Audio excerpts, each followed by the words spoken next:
Hi everybody. Let me apologize for the fact that I have to cancel class today. Um, my daughter's quite sick, so I have to stay home with her. Okay, so today we're going to talk about listening skills. So this is a video lesson for you guys so that we don't fall behind in the course. So listening skills. So why is listening an important skill to have in hospitality? I mean, this is a good question. And again, it always comes back to the idea of relationships and reputation, which we've talked about before in this class. So purposeful listening creates that understanding and that feeling of understanding. And understanding helps build and strengthen relationships with people. When people feel that they understand each other, we build a relationship. And relationships are what a good reputation is based on. We've talked about that before. And this is even the case when it comes to relationships with customers. So there are lots of different listening positions. There's active versus passive. So active is when you are actively listening to someone, you're really paying attention. Passive listening is something like when you have music going on in the background, you hear it, but you're not listening to every single detail necessarily. Critical versus empathic or empathetic is another way to put it. Critical is when you're listening critically to something, you're kind of picking out things to disagree with or question, whereas empathetic listening is listening for understanding.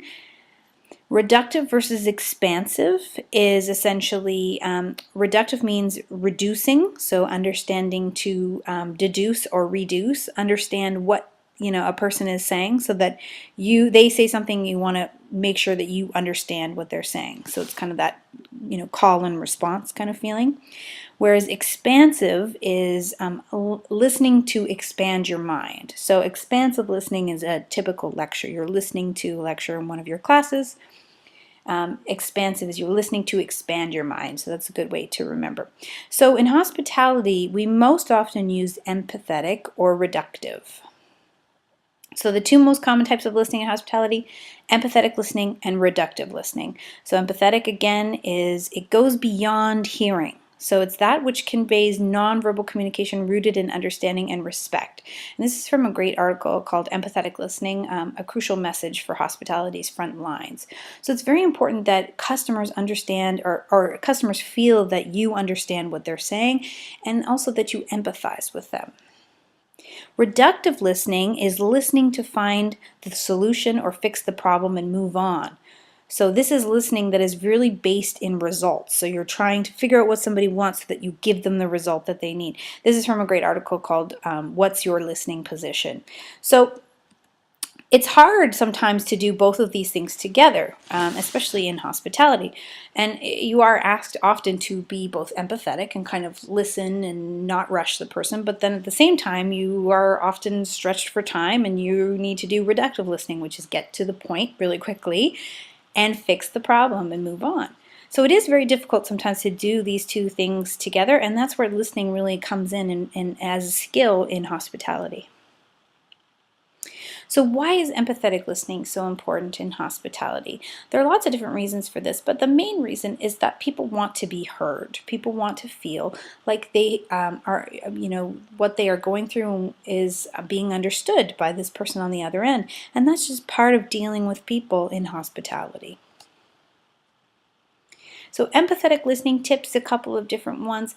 It's really important that you pay attention and you give nonverbal cues. So paying attention, people know you're paying attention by doing things we've talked about before where you're nodding, you're giving all those nonverbal cues. You nod in agreement or you, make eye contact, things like that. Okay, so those are those nonverbal cues.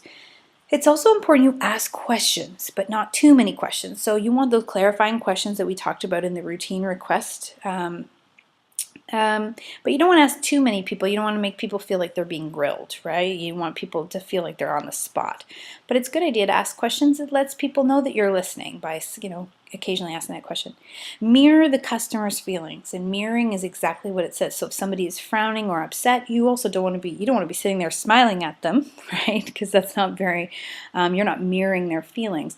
So you want to, effectively look the same that they do. Now, you don't necessarily want to start crying if they start crying, But it's a good idea to just make sure that what you are projecting in terms of your facial features or the tone of your voice is that of a mirror to their feelings.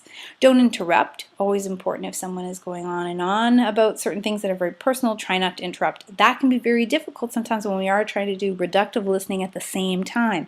So, make sure you choose the times where you kind of segue your language or segue back into what it is you're trying to talk about, or trying to reduce, I should say.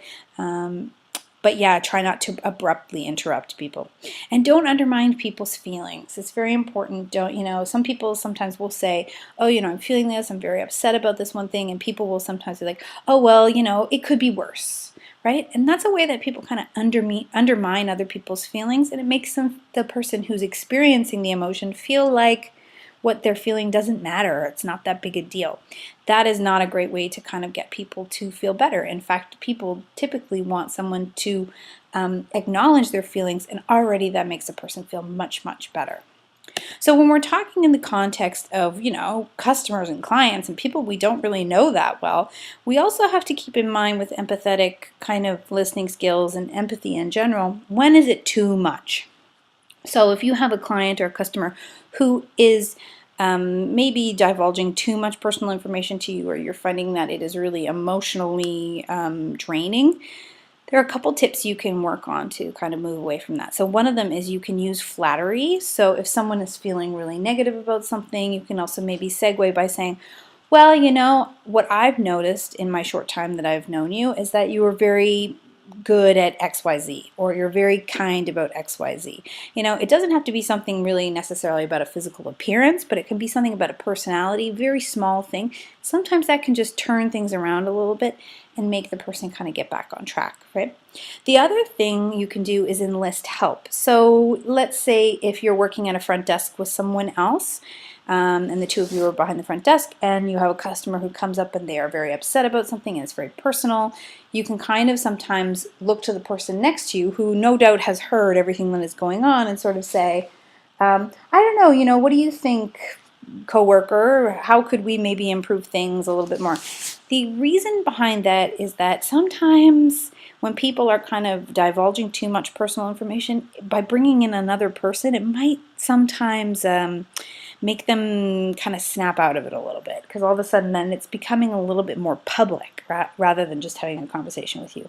And unfortunately in hospitality, some people do take advantage of the hospitable nature of the people who work in the industry. So you kind of have to figure out when these things are too much. And that relates to this third point, which is know the difference between uncomfortable and inappropriate. People are going to, if you work with the public, people are going to say things that will make you uncomfortable sometimes. And there's a difference between feeling a little uncomfortable and a little out of your comfort zone for a couple of minutes, and then there is something that is completely inappropriate, right? And that is overtly sexual comments, things that are against the law that people are divulging to you. Those things you have to take a very standoffish approach then and say, excuse me, this is a little bit inappropriate, and probably it's a good idea to have a little private side conversation with your boss about that. Okay, and that can be very, very challenging to do, but yeah, you need to also protect yourself in some cases when things are getting there's too much empathy being asked of you, and it's really divulging on or it's verging on the inappropriate. So reductive listening, as we mentioned, reductive listening tips. And again, reductive listening is listening to gain information as quickly as possible so that you can fix the problem or come up with a solution, right? So reductive listening tips, the first thing you want to do is remove external distractions. So when you're trying to listen to deduce, right, it's really important. Let's say, for example, if somebody phones the front desk and they're trying to ask you all these types of questions, and in the background, on their end, it's very, very loud, or it's very, very disruptive. You might just stop them from what they're saying and say, excuse me, it's very difficult to hear you right now. Is there any way possible you can go somewhere a little quieter, right? That's perfectly reasonable, because you want to get to the answers to their questions as soon as possible, and it's better that they know than not know that you're having trouble hearing them, right? You can do that in a very polite and respectful way, and that's better than the person, say, getting frustrated with you because you're not able to answer their questions because you can't hear them properly. The other thing to consider is making eye contact, if at all possible. Making eye contact automatically makes it easier to understand what a person is saying. I'm sure there is a very complicated science behind this, and I don't know what it is, but there is something about looking at someone's face and seeing the expressions on their face that just allows us that extra sense to be able to gain knowledge about what it is that they're trying to say. So stop thinking ahead. So sometimes people, when they're listening to people, they're already thinking ahead of what their answer will be, right? So rather than actively listening to someone, they're already like 3 steps ahead. And when you're working somewhere that's very fast paced, and a lot of you will work in industries that will be very fast paced, or I should say different jobs and career sectors that will be very fast paced, it's very important that you slow down, because you're not really going to save yourself time if you're not properly listening, because you'll just end up making mistakes, right? The other thing, as we mentioned before, is same with empathetic, is to ask questions. So ask those clarifying questions. It's better to ask questions and kind of get a sense of what it is they're trying to get to, rather than not asking questions because you're a little bit intimidated or worry you're going to sound stupid, right? So it's always better to ask those questions. Okay, so that's a very truncated version of our listening skills lesson. Unfortunately, we're not in class today, so we can't do the in-class lesson. I'm going to see if I can squeeze it in next week when we all are back together again, and if I can't, then so be it. But I do want to talk about your listening skills assignment, which you can work on and is due at the beginning of next week's class. Okay, so if we go to Blackboard, under Blackboard, let's put this edit mode on. All right, so under your assignments, you will see the listening skills assignment here. Okay, so I'm going to edit that because R is not correct. For your listening skills assignment, 5%, you must pick one section from the following podcast episode to listen to, which can be found here. So when you click on the link, this is what will come up. Okay, it's an episode from this great show that is called the TED Radio Hour. So the whole episode, if you want to listen to the full show, you're absolutely welcome to. That is fine. If not, that's fine too. You just have to pick one of these sections to listen to. So either this one or this one. I think there are 5 in total. This one or this one. Okay, this one. Yeah, so there are 5 in total. You just click on listen on any one of these sections, and it should play for you, no problem. And yeah, so you can listen to them. Once you have listened to the podcast, after listening to your sections, write me a journal addressing the following questions. So 1, which section of the podcast episode did you choose? That's 0.5 marks. What was it about? So 100 to 150 words. I want you to tell me what it was about. That's 2 marks total. 3, how did listening to this make you think differently about listening as a skill? So how did, listening to this kind of different aspects of listening make you think a little bit differently about how listening is an important skill? That's 50 to 100 words, and it's worth 2 marks. An additional 0.5 marks will also be allocated for grammar and spelling and sentence structure. Okay, so that is due before the beginning of next week's class. Again, I apologize for not being able to be there on Monday. I will see you guys next week, and have a great week. Okay, take good care. Bye.